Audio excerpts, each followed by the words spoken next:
best laid plans, you know. I was trying to get some sound out of this. It's not working clearly, but I think you can still hear me pretty well, I hope.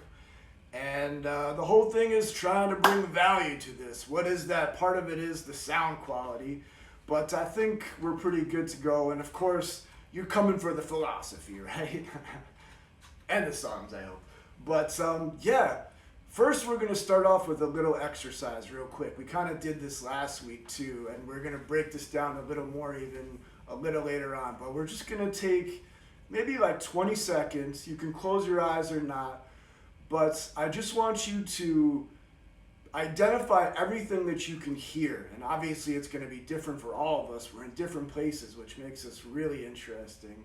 But real quick, when I say now, just for about 20 seconds, close your eyes and just put a name to everything that you can hear that you're listening to. So starting right now.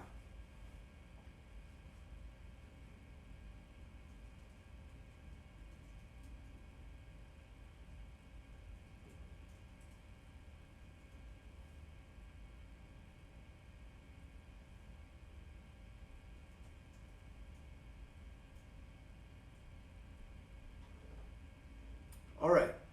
So for me, I could hear things like my neighbors walking, my wife typing a little bit. I can hear an airplane. I can hear air circulating. I can hear a hum of a motor. Lots of different things. And we're going to come back to this. But want to do a little recap from last week. We were talking about a book that went into Kurt Vonnegut's writing process, which is called Pity the Reader. And one of the biggest things I found from that was he was talking about in his writing process, he literally would not complete a page until he went through sentence by sentence and got the sentence perfect. So he would stare at that sentence, read it, reread it, and until it was right, he wouldn't move on, which means likely he was throwing away tons of pieces of paper as well back in the days of typewriting. And for me, I've found that as in my craft extremely useful, in that now I realize when I'm writing a song and I'm, especially now that I'm doing more studio work at home, it's amazing for me to listen to and re-listen to and re-listen to really intricate parts that are going on and really trying to make sure that there is this symbiotic relationship and a call and response and a talking with all the instruments and no instruments drowning the other instrument out. So that in terms of songwriting, coming from a master craftsman, I find that extremely influential in what I'm trying to do. This week I told you about, we're going to talk about a little bit about this book by Robert Anton Wilson. This is called Prometheus Rising, and I'll start off, I'm just going to share with you a little bit from the first chapter really quick, which is super, super funny and interesting and poignant. But so it says, William James, father of American psychology, tells of meeting an old lady who told him the earth rested on the back of a huge turtle. But my dear lady, Professor James asked as politely as possible, what holds up the turtle? Ah, she said, that's easy. He's standing on the back of another turtle. Oh, I see, said Professor James, still being polite. But would you be so kind as to tell me what holds up the second turtle? It's no use, Professor, said the old lady, realizing what he was trying to lead her into a logical trap. It's turtles, turtles, all the way. Don't be too quick to laugh at the little old lady. All human minds work on fundamentally similar principles. Her universe was a little weirder than most, but it was built upon the same mental principles as every other universe people have believed in. As Dr. Leonard Orr noted, the human mind behaves as if it were divided into two parts, the thinker and the prover. The thinker can think about virtually anything. History shows that it can think the earth is suspended on the backs of infinite turtles, or that the earth is hollow, or that the earth is floating in space. Comparative religion and philosophy show that the thinker can regard itself as mortal, as immortal, as both mortal and immortal, the reincarnation motto, or even as non-existent, Buddhism. It can think itself into living in a Christian universe, a Marxist universe, a scientific relativistic universe, or a Nazi universe, among other possibilities. As psychiatrists and psychologists have often observed, much to the chagrin of their medical colleagues, the thinker can think itself sick and can even think itself well again. The prover is a much simpler mechanism. It operates on one law only. Whatever the thinker thinks, the prover proves. Now, I don't want to get too deep into like what our belief systems here are, and let me first start off by saying that what I'm telling you right now is not truth. There's no truth in what I'm telling you right now, but it is a perspective, and it's a perspective that I find very, very empowering. The crux of this book is about reprogramming your mind and how it kind of got programmed that way in the beginning. And he talks about sort of like the first circuit of our brains and how that gets imprinted at birth, how we're looking immediately when we're born to imprint ourselves onto a mother figure. There's a scientific study where scientists got a geese to imprint itself onto a ping pong ball, that the ping pong ball was its mother, because that was the closest thing in its sort of Jungian mind, that it was this white surface, it was round, it was kind of soft. There was also another story of a giraffe whose mother died when it was born. The nearest thing it can find was a jeep, and so it imprinted the jeep as its mother. And this is one of the earliest things that shapes who we are, and depending on what that mother figure is like to us, it has a huge influence on what our belief systems are. The second imprint is when we go out exploring, basically, and at some point, it's like if you're a parent out there, or if you've been around young children, you're constantly watching the child, and all of a sudden the child's gone and it's in the backyard. And for some kids, it'll just be happy to go out there and it feels safe and it doesn't feel anything, and it'll keep going. But some kids immediately are threatened by something and want to retreat back to where it's safety. And there's different levels of that.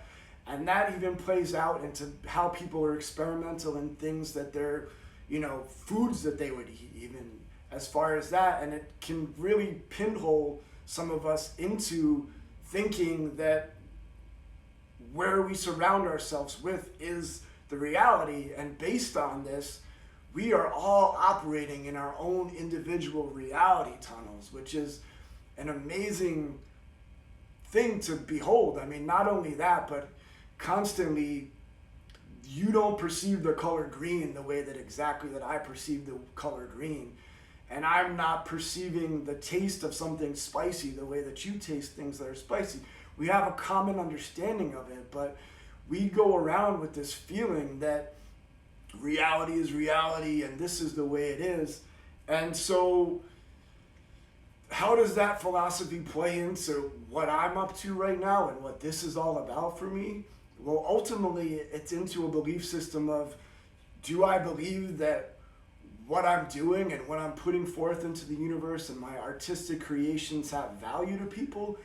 If I go around believing that it's meaningless and I'm not good at what I do and nobody cares about what I'm doing, then it is much more likely to manifest in that way. But if I start to develop and reshape this pattern of thinking that what I'm doing is valuable, every day I'm getting a little bit better at it, even if I'm not witnessing it. I'm not saying that overnight I can will myself into being a virtuoso piano player and play a Beethoven concerto, but incrementally there is growth. And also through the process of this belief, which also, I think maybe a year ago I'd been pretty scared of doing this whole thing. Being in front of this camera is a little nerve-wracking for me, but through the confidence I've developed now, just kind of thinking that this is important and it's providing value, I'm putting something out into the universe, I'm practicing something into the universe, and what you're seeing is a product that I hope is influencing you. And this is like a beautiful thing about the transfer of knowledge as well, as it's not a one-on-one addition. When you and I have a conversation and there's knowledge, I have some knowledge, you have some knowledge, and then that knowledge together becomes something in and of itself different and exponentially grows. It's not just I add my knowledge to yours, it's growing. So that's why I'm hoping at some point this becomes even more interactive, because I really want you guys sharing, wow, that did have an influence on me, or I've had an experience like that and I really want to test that out. And yeah, I mean, I hope that's been something that we can toast to right now. This toast is to, I didn't look up the one like I did last week. I had a good one. But let's toast this one. I want to say to Mother Earth and to Mother Nature, and to the fact that hopefully more and more we're coming to a place where we are allowing in our hearts the understanding that we don't exist without the bounty of Mother Nature and without her protection and without her nourishment. And here's to a world where people are really keeping it in their hearts and manifesting a world where we're protecting her every day. All right, so before I get to the next song, before I get to these songs, we're going to go back to this exercise one more time. And this is what I want you to do this time. For about the same amount of time, I want you to listen. Listen to what's going on around you. But do not put a name to anything. Don't describe it. Don't try to think about what it is.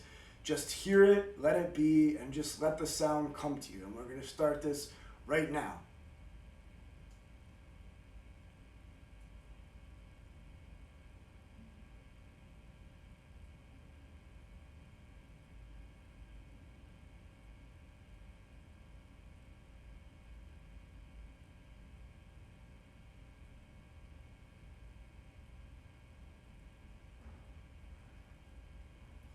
All right.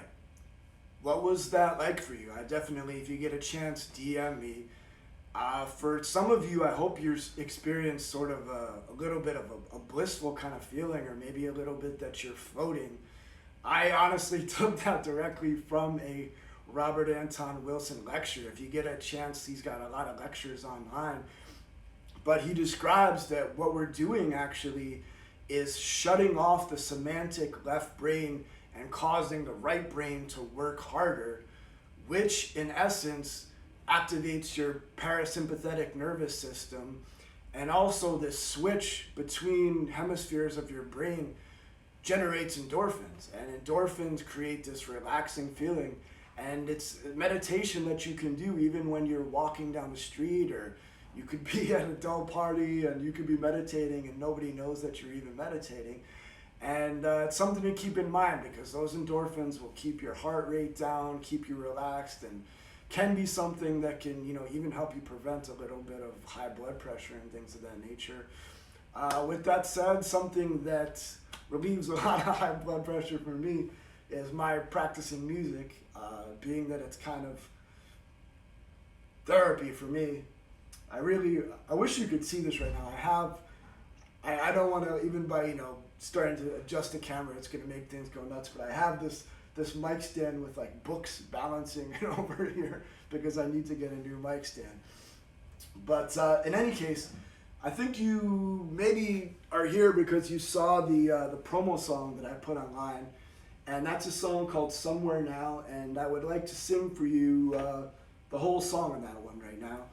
This is something, I guess, too, let's see if we can get a clear shot for this too.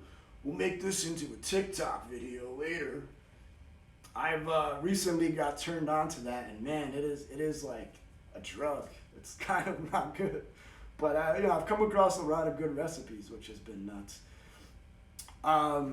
So this part of what I do in this song is mid-song drop this E string down to D, which is kind of nuts. So for people that are doing this and playing guitar, maybe that are watching this is a little trick of the trade, or at least something that I've come to realize that works really well for me.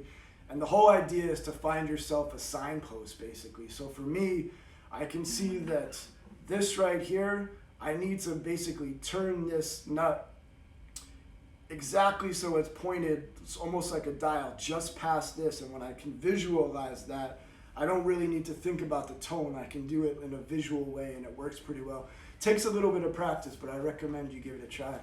In any case, this song is called Somewhere Now. It's an original by me, and I hope you like it. I gotta say, I did this for a second thinking I'm like mic'd up. I gotta check the microphone and everything. It's like, all right, yeah, of course you guys hear this. All right, here we go.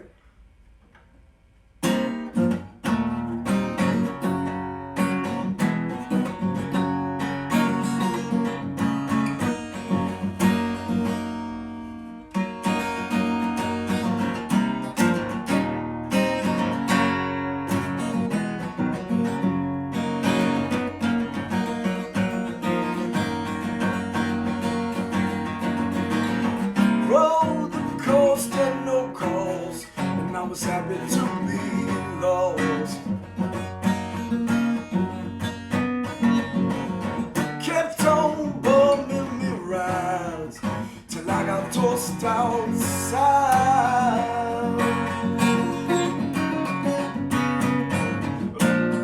Except for 2 or 3 strays just like me.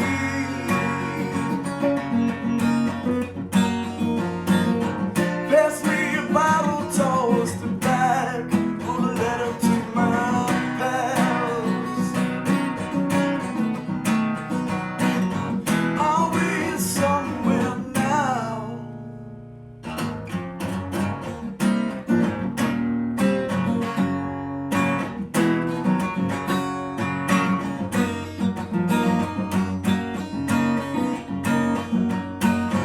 Random lines unwound like a barrel of spilled wine. None of my grapes got wrath, they just laughed at the last glance.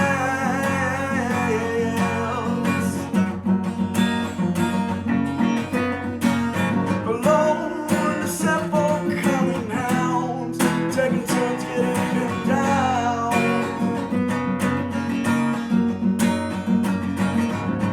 All of us ready to accept the distance in our steps. We are somewhere now.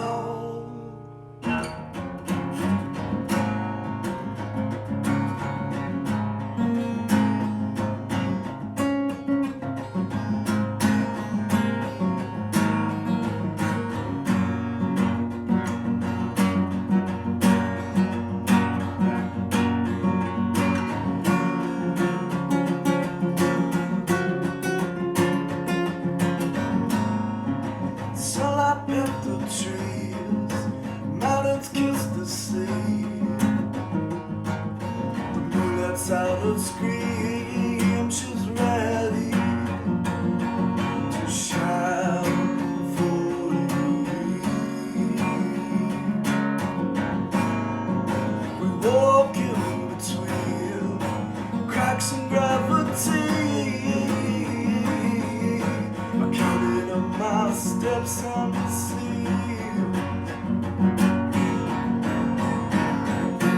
I'm sure 2 or 3.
think I got that D just about perfect. I don't know. Sounds pretty good. A little tiny bit off, but you didn't notice, did you?